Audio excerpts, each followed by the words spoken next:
Today we're going to continue our series in Hebrews, and we're going to focus on covering chapter 9. And I think some people stayed home this morning because they knew there are 28 verses in chapter 9, and they knew that we might be here for 2 hours. But with that said, we're going to try to cover the entire chapter, and that is a lot. But I've decided to kind of back up from my initial plan when I started the series, when we got to this portion where it starts dealing with all the cultic activity, the ins and outs of the Mosaic law, and all of the ceremonies involved. I was going to be extremely thorough. But this setting in a PowerPoint presentation, it really limits my ability to do that because I can't jump around. I have my PowerPoint prepared. So I don't have the liberty to do that as much as I would like. Plus, to be honest, I'm not sure how well I could capture your attention if we just take off through the book of Leviticus looking at cross-references. So I'm not going to be thorough, but if you're in our Faith Life group, you can go to the Hebrews series, and there are 2 of them. In particular, you can look into, for this portion, if you want more details about the ceremonies and the rituals, you can go to the one that is produced by David De Silva, and he really does a good job in this chapter at connecting the dots of these cultic activities and kind of extracting the application, the modern application, and the effect that it should have on you and I. So I'm not going to spend a great deal of time focusing on the cultic aspects of what we read here in chapter 9.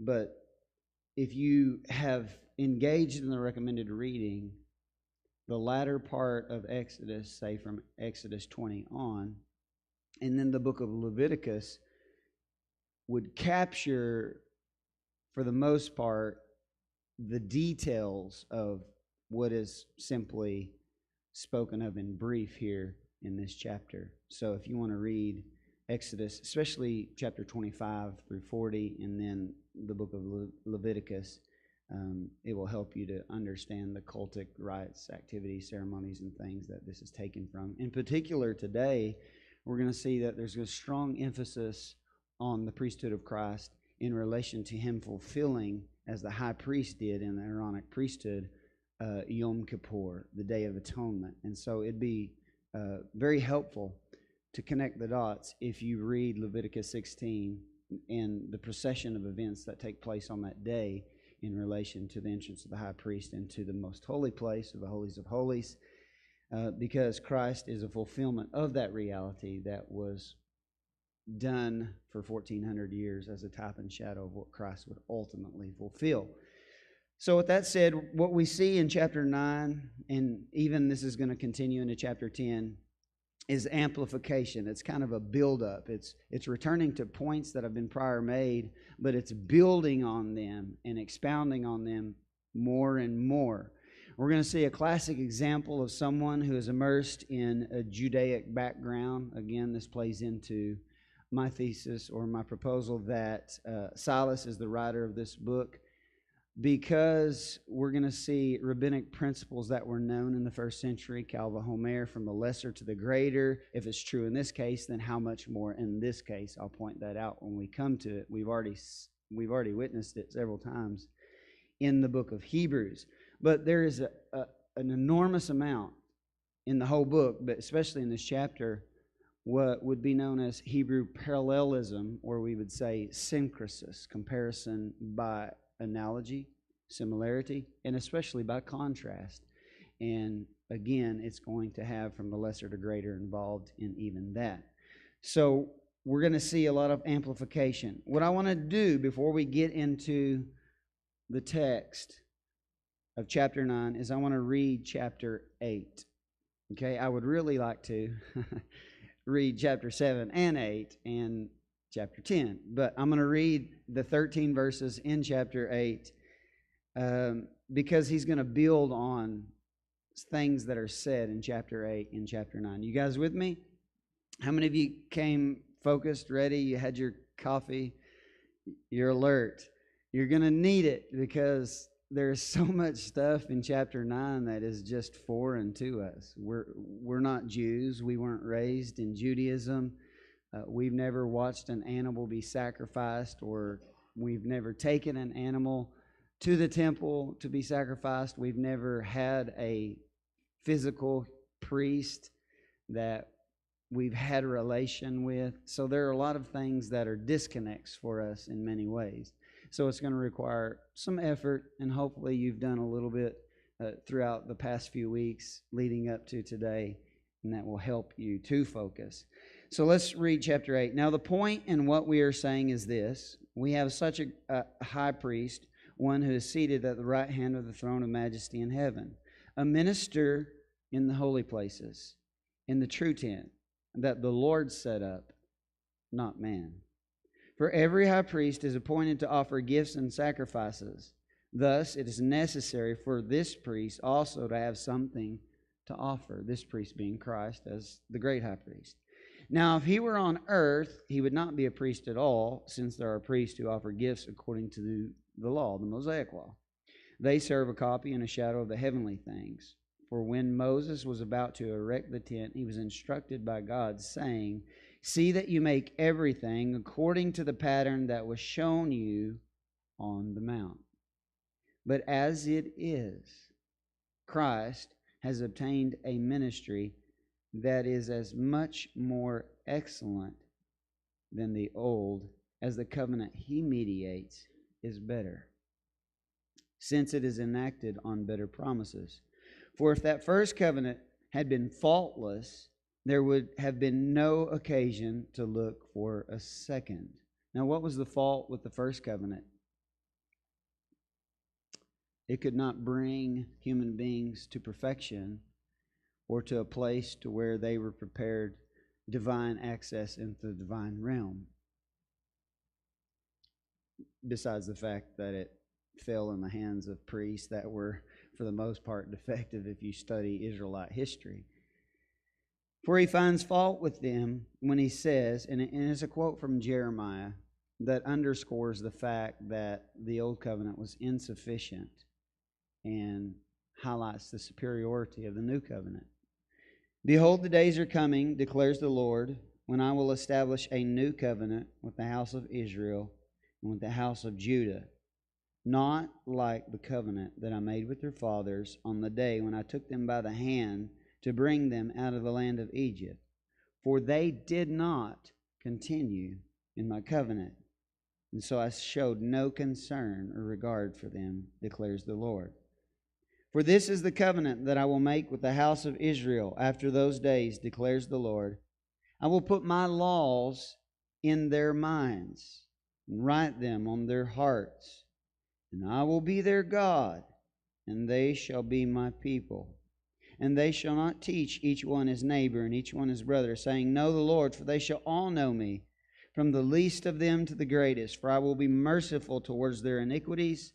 And this is the part that he's going to key in chapter 9. "For I will be merciful toward their iniquities, and I will remember their sins no more."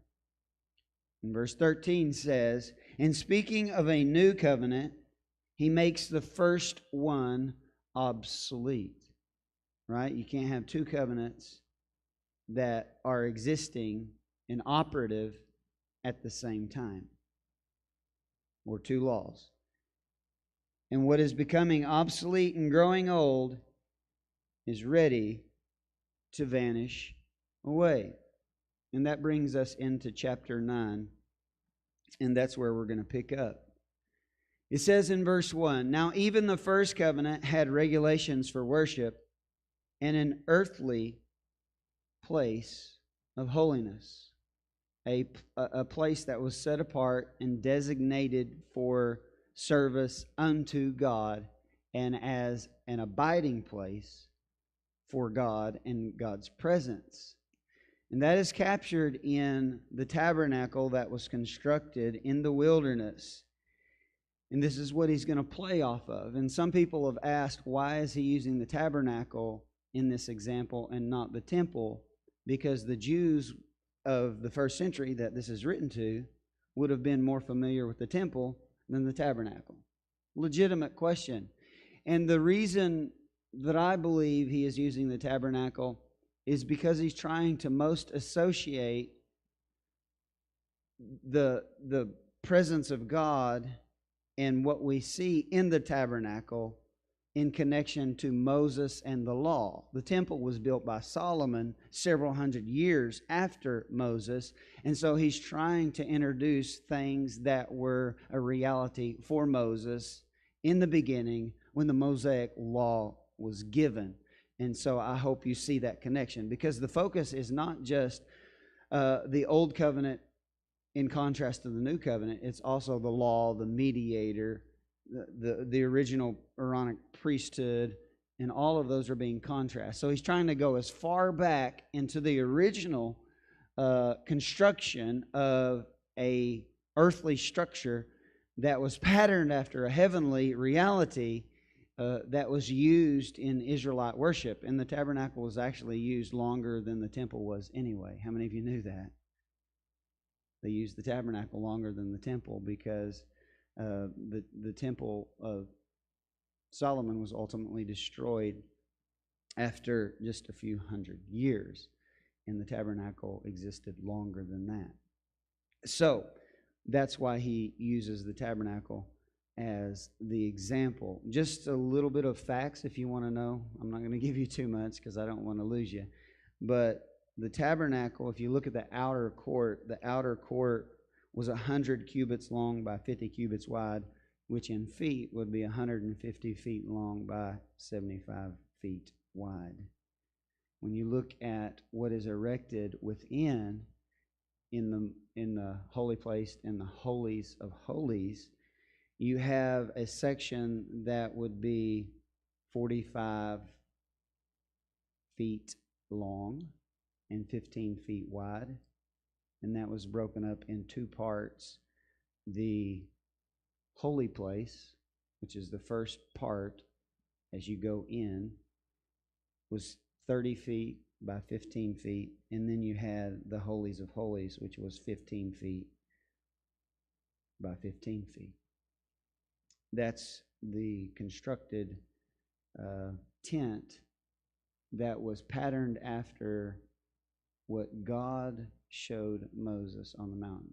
I said this last week. I really, really would like to see the archive of that.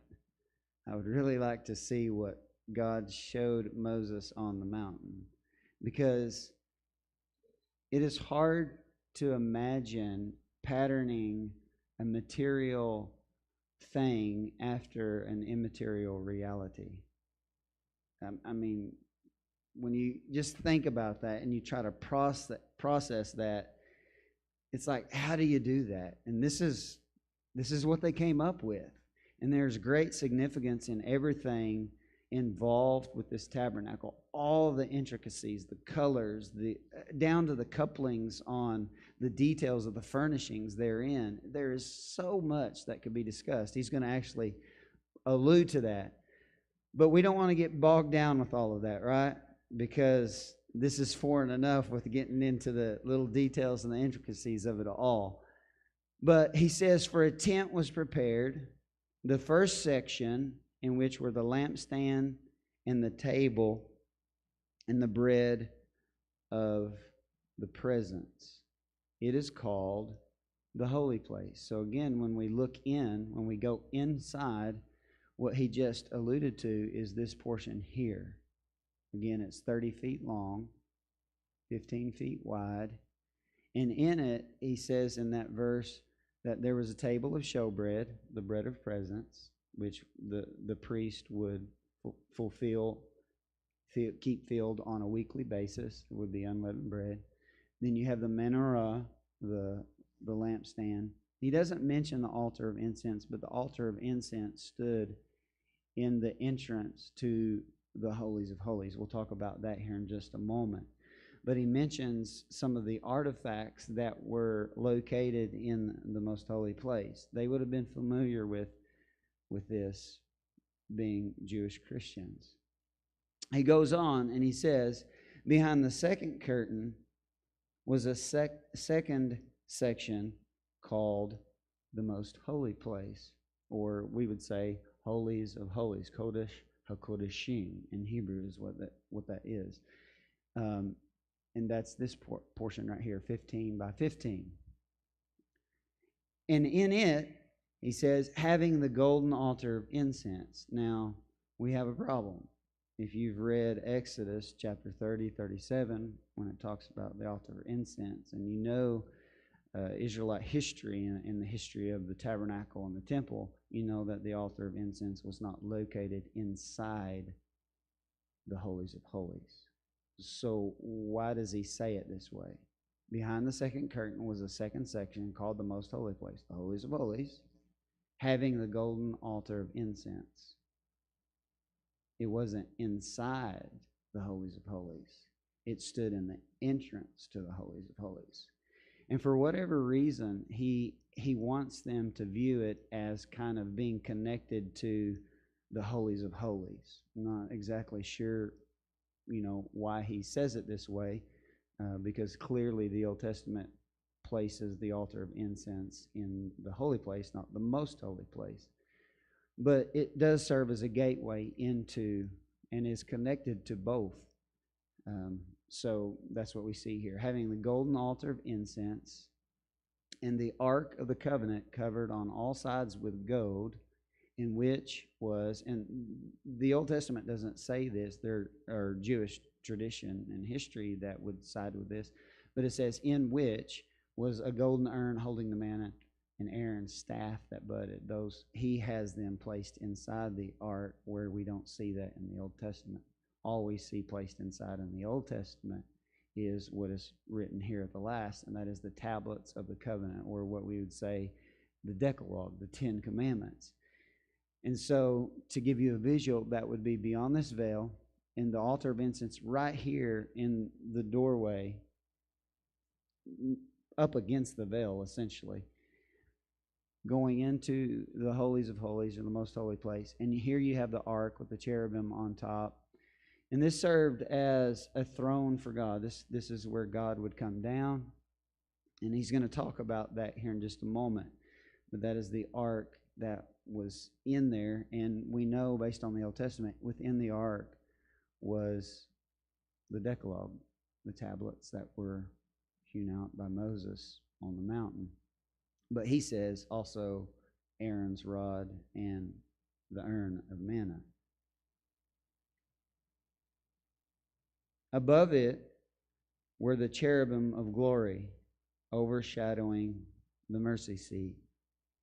All of these things we could take rabbit trails and talk about their connection to Eden, even. You get the cherubim, God's presence, and there's so many connections that could be made here, but I'm going to echo what he says here. Of these things we cannot now speak in detail. So I'm gonna not try to get sidetracked here, because we missed the main point. How many of you know that's hard to do? Not get sidetracked. And to be fair, the writer of Hebrews gets sidetracked enough too, if you paid attention to his writing. And it makes sense, because it's a written sermon. But he says, of these things we cannot now speak in detail. Maybe some other time. So again, this is what they would have floating around in the back of their minds. Why?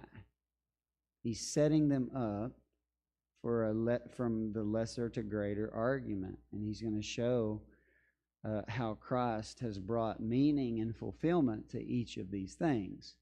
He says in verse 6, these preparations, having thus been made, the priests go regularly into the first section, performing their ritual duties. So when we look at this, and what he's trying to show us here is the limitations of the law. Okay? You have the whole outer courtyard. All Israelites were welcome there. Right? All Israelites were able to come into the courtyard. But only the priest, as we just read, could minister in the holy place. Only the priest. You had to be from a certain tribe and appointed certain offices to even be able to come into this section. And so each section represents coming closer and closer to the divine presence of a holy God. And we really are disconnected from this reality, but they would have been very aware that's a dangerous thing. For a sinful human to come in contact with a holy God was a very dangerous thing. And that's why they had all of the ceremony and ritual cleansing and purification processes that they had to undergo, because there was to be a awe and a reverence for the holiness of God. And that's something that we need to have reinstilled in us as human beings. We need to understand we are part of God's creation, and He is one of the things that the Bible describes, one of the ways that the Bible describes God most is holy. Is holy. And so there was a process as you came closer in contact with the tangible presence of a holy God. And so not everyone was able to go into this portion. Only the priests that were appointed to serve. Then he continues. He's leading up to something. But into the second, only the high priest goes. And you can read about this in Leviticus chapter 16. Into the second, only the high priest goes, and he but once a year, and not without taking blood. Okay, blood is a medium for entrance into the most holy place, because that's where God's divine presence would be manifest. It says, in which he offers for himself,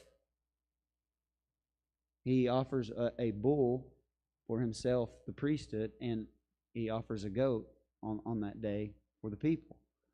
And he says for the unintentional sins of the people, or sins of ignorance of the people. And that's playing on the Day of Atonement, where he would go in and atone for himself, the priesthood, and the people, the nation of Israel. But atonement was for their sins. So this is where he would go.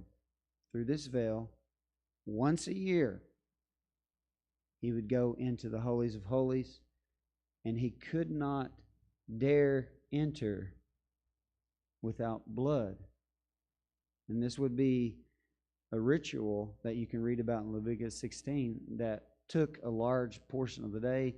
It involved many ceremonial washings and cleansings, various sacrifices.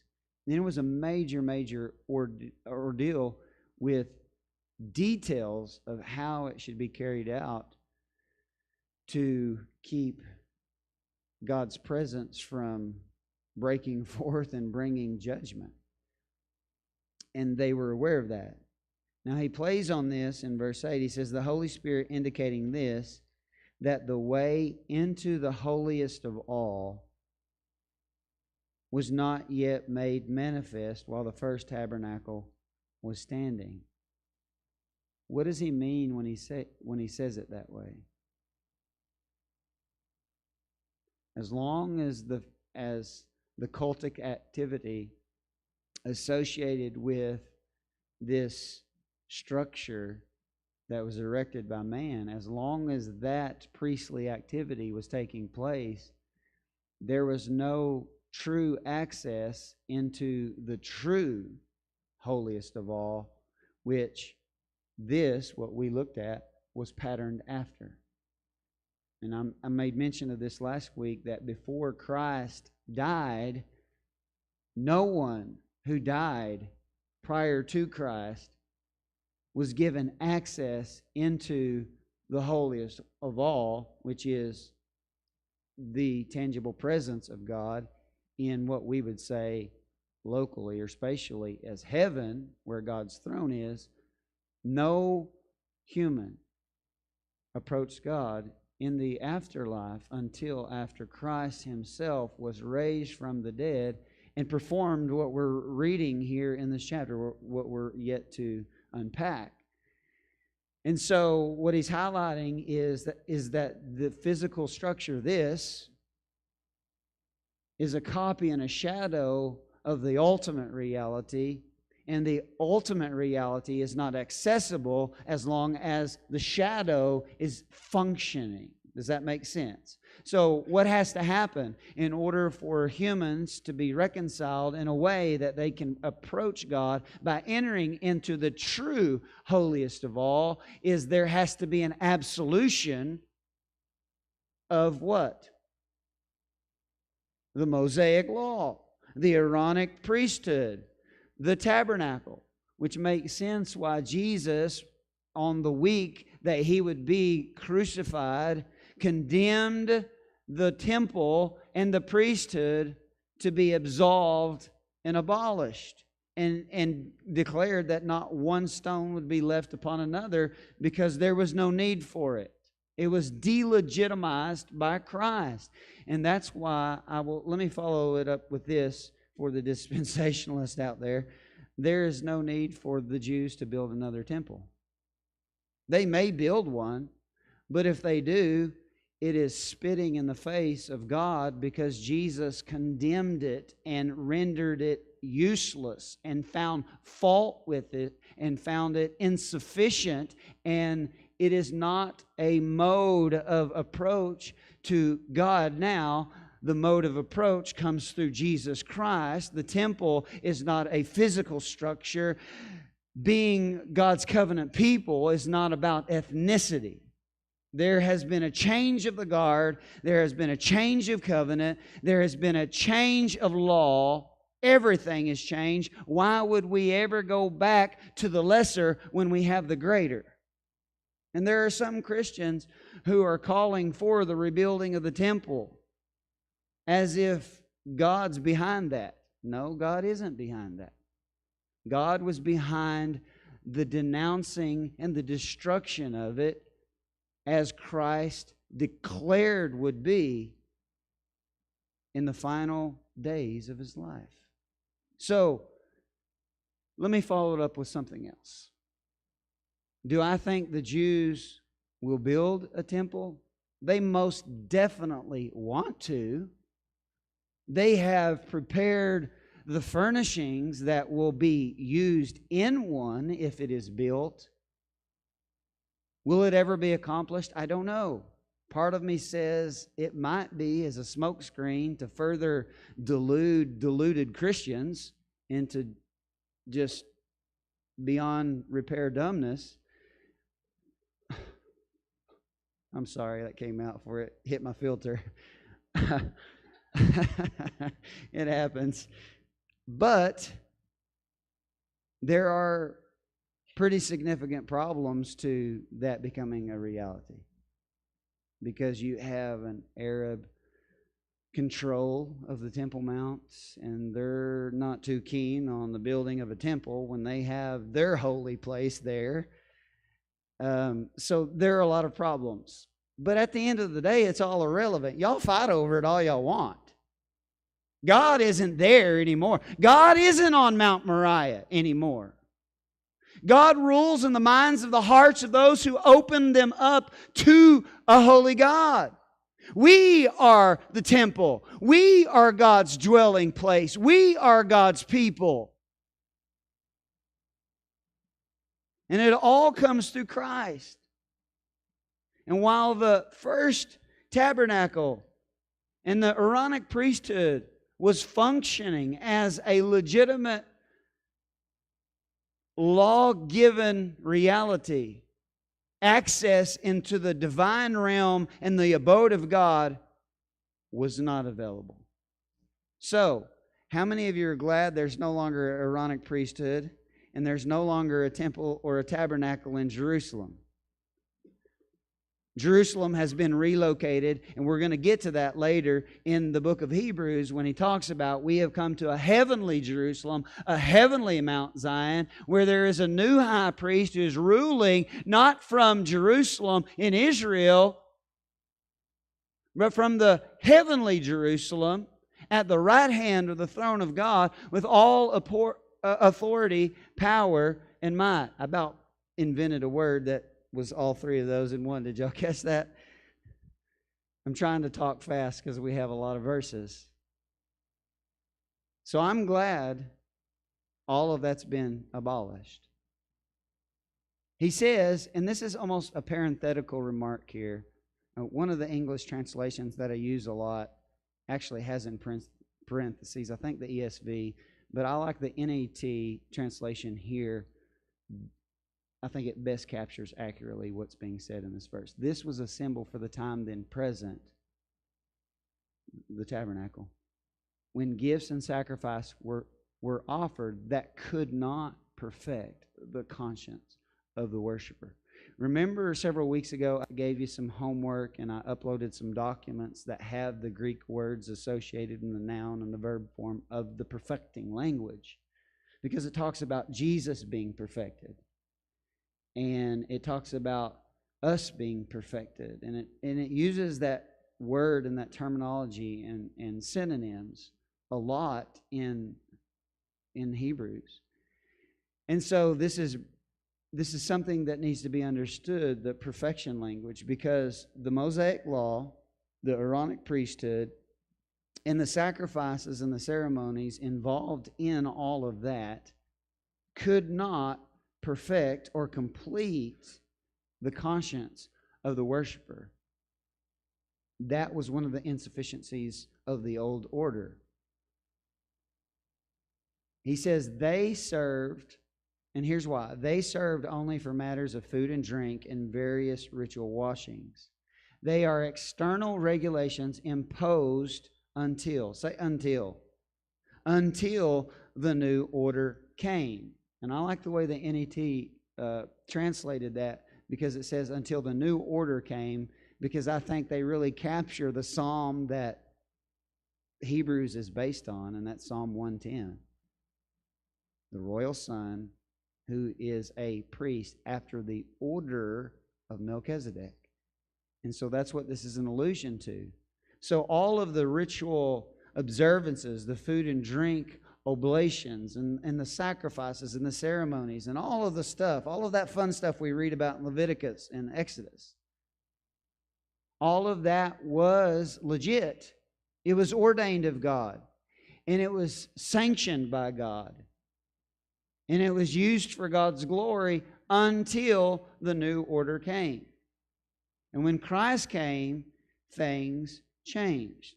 That's what verse 11 is going to highlight. But when Christ appeared as a high priest of good things that have come, there's a textual variant here in the Greek manuscripts. Some say a high priest of good things that have come. Some say of good things that will come. Which is true? Yes. Yes. You can see why there's textual variance, because there are promises that have been fulfilled, are being fulfilled in the present, the time the audience was given this letter. And then there are things that are going to come from Christ having appeared. So both of them are acceptable. So when Christ appeared as a high priest of good things that have come, then through the greater and more perfect tent, notice this in parentheses, not made with hands, that is, not of this creation.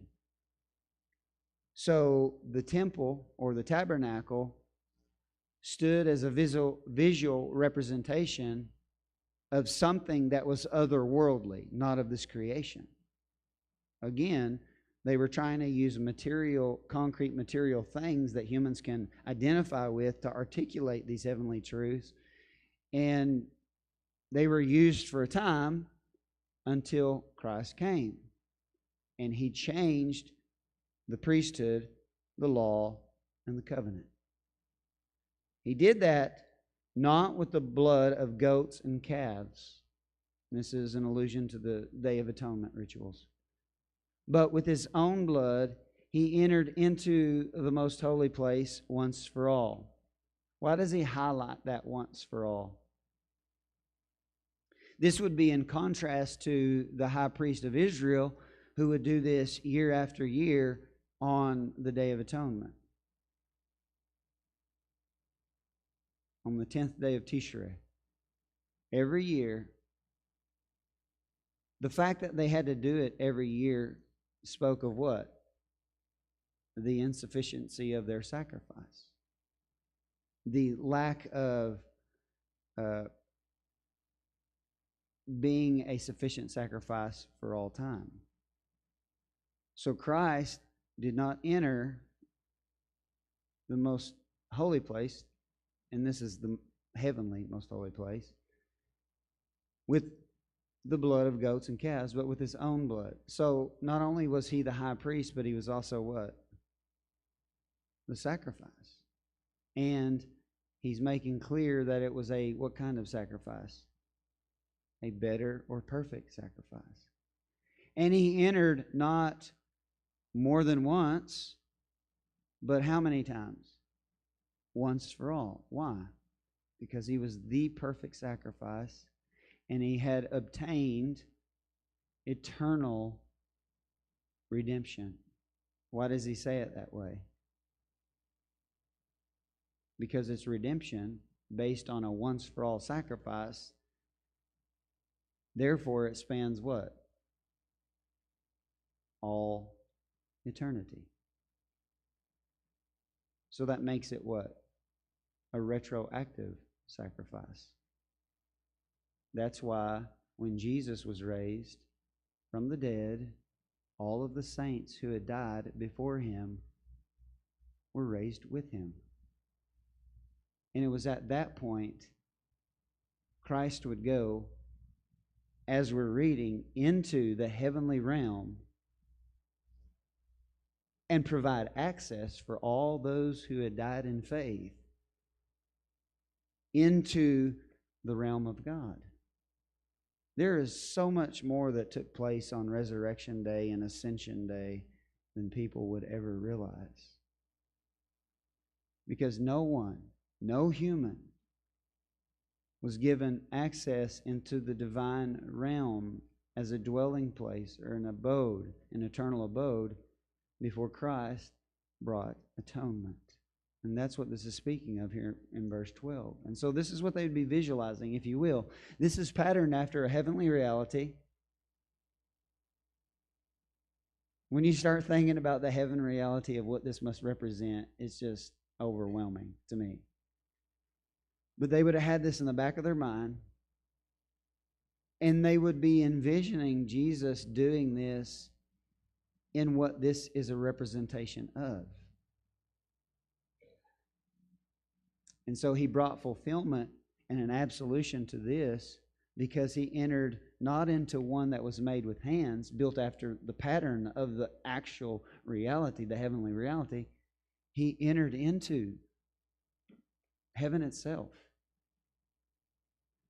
And he goes on, and this is Calva Homer, from lesser to greater. For if the blood of goats and bulls and the sprinkling of defiled persons with the ashes of a heifer, he's kind of conflating the Day of Atonement with other ceremonial purification processes that were associated with blood. And that's why he goes on and says, and the sprinkling of defiled persons with the ashes of a red heifer. How many of you would like to come to church and be sprinkled with the ashes of a red heifer, have blood splattered on you and things like that? Sanctify for the purification of the flesh. Notice the way it says it. And this was done, in case you're wondering, why would they take the ashes of the red heifer and have all this sprinkling of defiled persons with the ashes? Why would they do that? This was to purify, ceremonial, those who had came in contact with the dead corpse. And that was part of the ritual washing or purification process, outwardly speaking, as it says in the last part of that verse. Notice that it doesn't say anything about the purification of the conscience. It's all about external purification. But watch what he says. Here's the greater. How much more? If the old blood sacrifices and sprinklings and the purification ceremonies brought purification of the flesh, how much more will the blood of Christ, who through the eternal Spirit offered himself without blemish to God, and this is a clear reference to what event? The crucifixion. If he offered himself without blemish to God through the crucifixion, purify, that will lead to what? Purification of our conscience from dead works, works that lead to death. Some people have tried to say that the dead works here are works of the Mosaic Law. That is meganoitish. That is a no. That is no. The works of the law were not dead works. They were works that were ordained by God. Now, they're no longer binding since Christ has come, but they were never in any sense dead works because God ordained them to be done. So the dead works were works that we all commit, called sin, that leads to death. But with the sacrifice of Christ, we have the power to purify our consciences from dead works to serve the living God. A lot of this is captured very eloquently by Paul in, say, like Romans chapter 6, where there is a change that takes place. Why? Going back to chapter 8, because God's law is not written on tablets of stone. It's written where? On our hearts. There's a transformation that takes place from the inside out, and it's not about outward rituals, washing ceremonies. It's about inward transformation that takes place. Therefore, he is the mediator of a new covenant. So thus far in Hebrews, we know there's a lot of new things. There's a new priesthood, a new mediator, a new go-between, a new high priest. What else? New covenant. What goes with covenant? Law.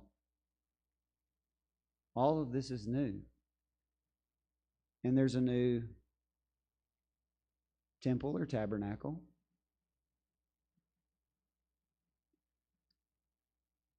Everything's changed.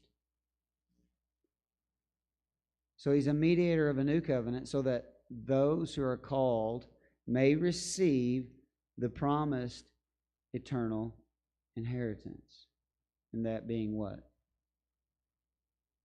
Entrance into the most holy place. Which is why the rest of this verse says, since a death has occurred that redeems them from the transgressions committed under the first covenant. And then he kind of uses a word play on the Greek word here that has been translated covenant up until this point, but it changes in the English translation. But it's the same Greek word that means covenant or will. And he says, for where there is a will or a covenant, the death of the one who made it must be proven.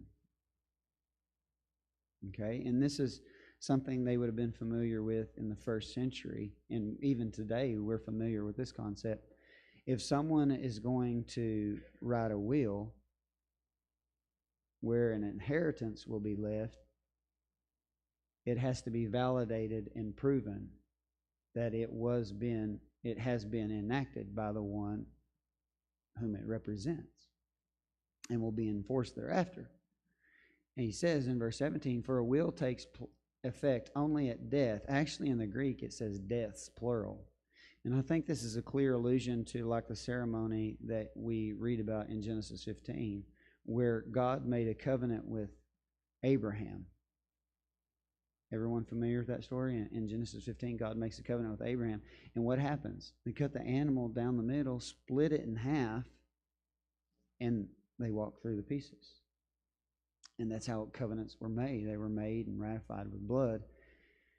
And so there's an allusion to that. But he says, for a will takes effect only at death. There has to be blood involved and death involved to consummate this will. So it takes effect only at death, since it carries no force while the one who made it is alive. And we can relate to that because if you write a will, it isn't enforced until what happens? You die. And once you die and it's been proven that you wrote that will, then that will is carried out. And that, in effect, is what has happened with the death of Christ. He has made the will of God in effect, which is a change in so many ways that we've described, and that was initiated with what event? His death. If you were going to have this big plan, you probably wouldn't have death as the springboard or the catalyst to carrying out that big plan, would you? It's really countercultural, but this is how God works, and this is what He has done. Therefore, not even the first covenant was inaugurated without blood. So what's He hinting to with that statement? That if the first one was inaugurated with blood, then how will the second one be inaugurated with blood? So you have blood in the inauguration ceremonies, both. And we're going to return to that in chapter 10, because he's going to talk about us in a metaphorical way that we've been sprinkled with blood. Because when the covenant, well, let's just read it. For when every commandment of the law had been declared by Moses to all the people, he took the blood of calves. You can read about this in Exodus 24. He took the blood of calves and goats with water and scarlet wool and hyssop. Exodus doesn't give us those details, and he sprinkled both the book itself, all the people, saying, "This is the blood of the covenant that God commanded for you." So they agreed to follow the law, and Moses sprinkled them with blood from the sacrifice. So he follows it up in verse 21, and in the same way he sprinkled with the blood both the tent and all the vessels used in worship. You can read about this in Exodus 29, Leviticus 8, and Leviticus 16. So he sprinkled with the blood both the tent, the vessels used in worship. Indeed, under the law, almost everything is purified with blood. This is kind of hyperbolic because if you read the law, not almost everything is purified with blood. But the point he's trying to make is connected to the ratification, the inauguration of covenants in particular. But under the law, blood was used in many regards for purification processes. And without the shedding of blood, there is no forgiveness of sins. And so Christ shedding His blood played a fundamental role or part in the release of human beings from their sin debt. Again, this is why no human had access to the divine realm before Christ, because there was no perfect sacrifice that could be applied to their account of sin.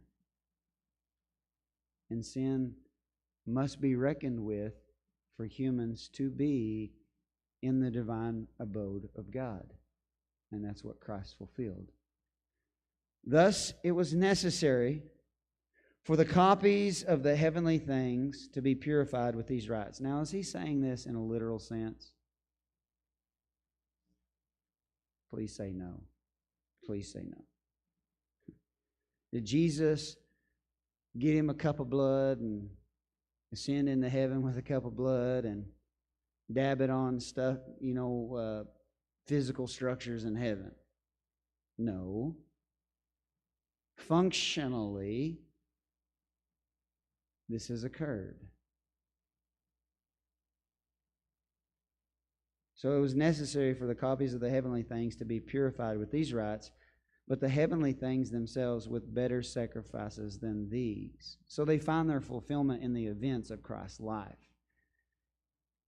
But that transcends into the heavenly realm where it is applied in a way that opens up divine access for us to God. He goes on and says in verse 24, "For Christ has entered not into holy places made with hands, which are copies of true things. I said earlier that the tent of the tabernacle was a copy of a true reality. Right? What that true reality looks like, I don't know.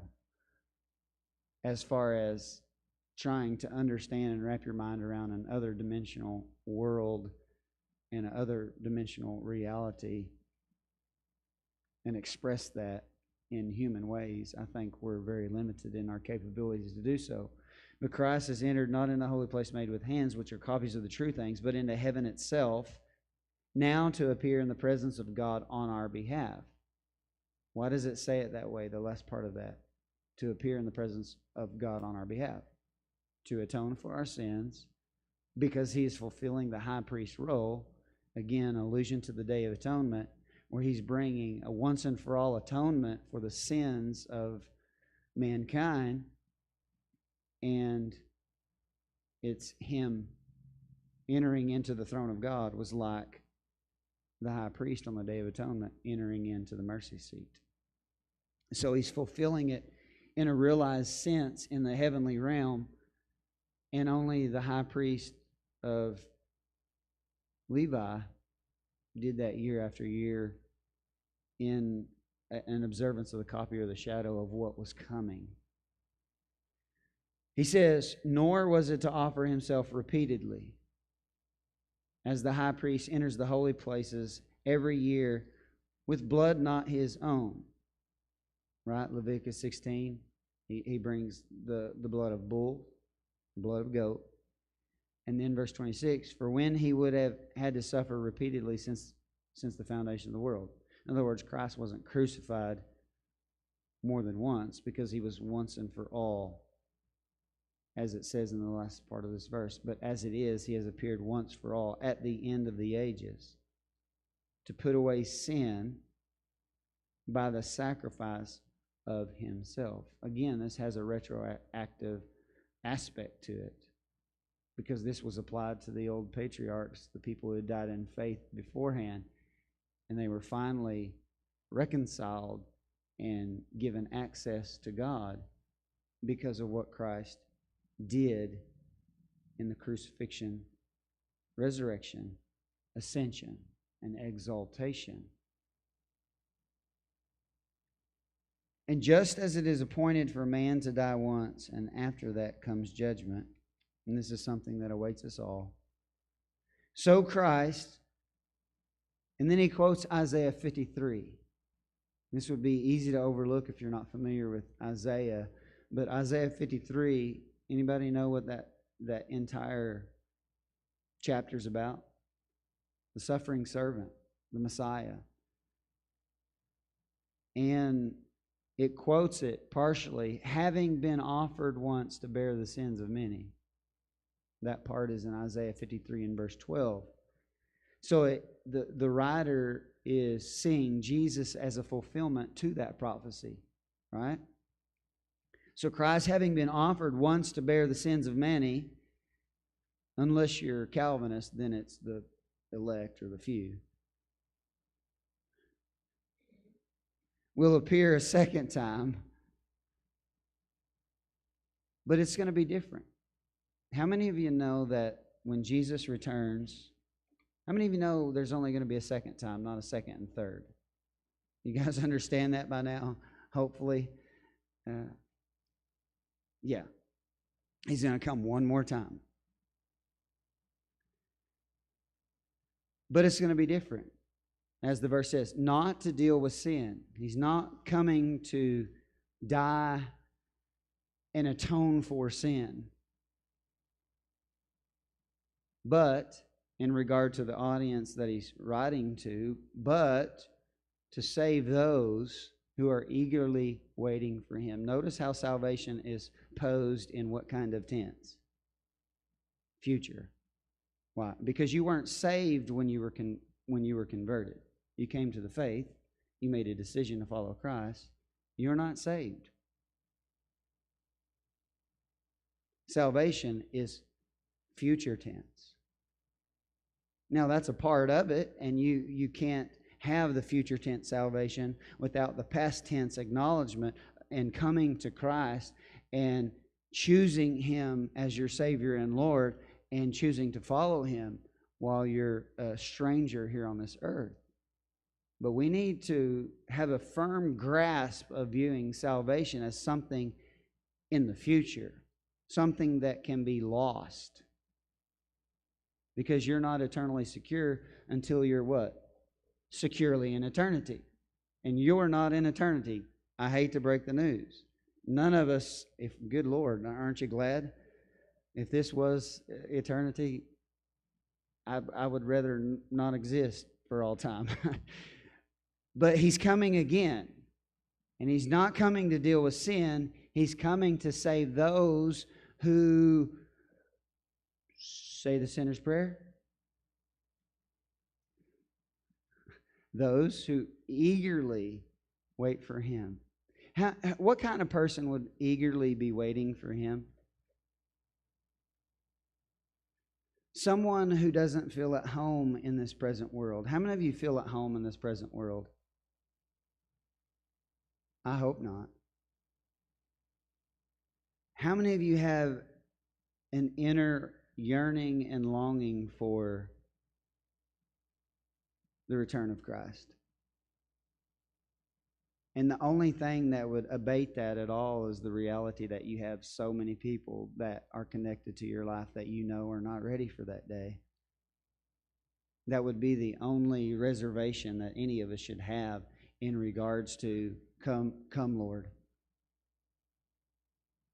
Because it focuses here on salvation that will take place on that day, because He's talking to an audience of Christians. But on that same day that He brings salvation, He will bring final judgment for all.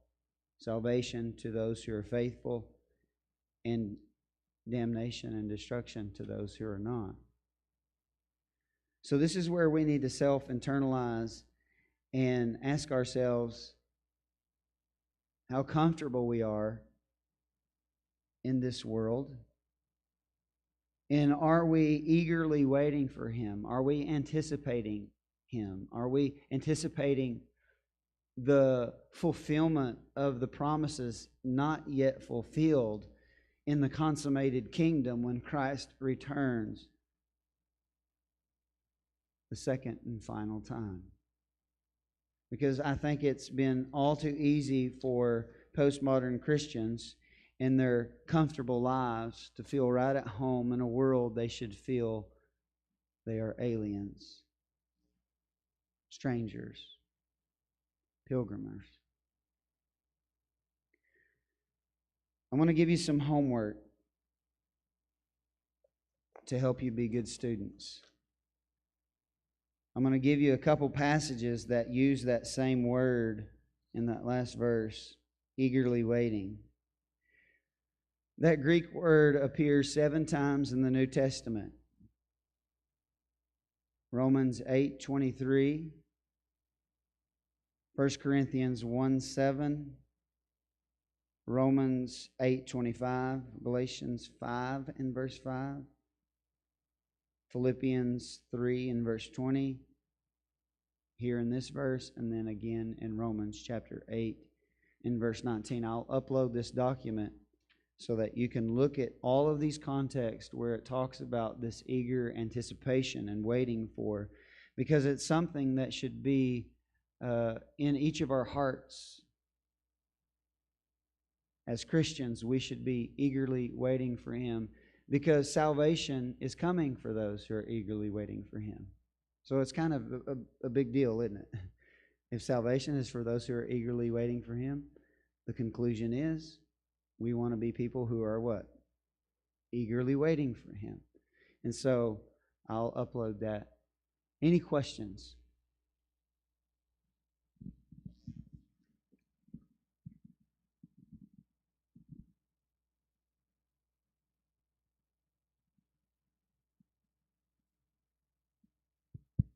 No questions? Hey, just let it happen.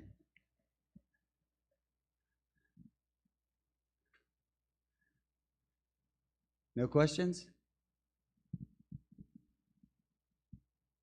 Need anything explained more? You comprehend this chapter? All right, would you stand?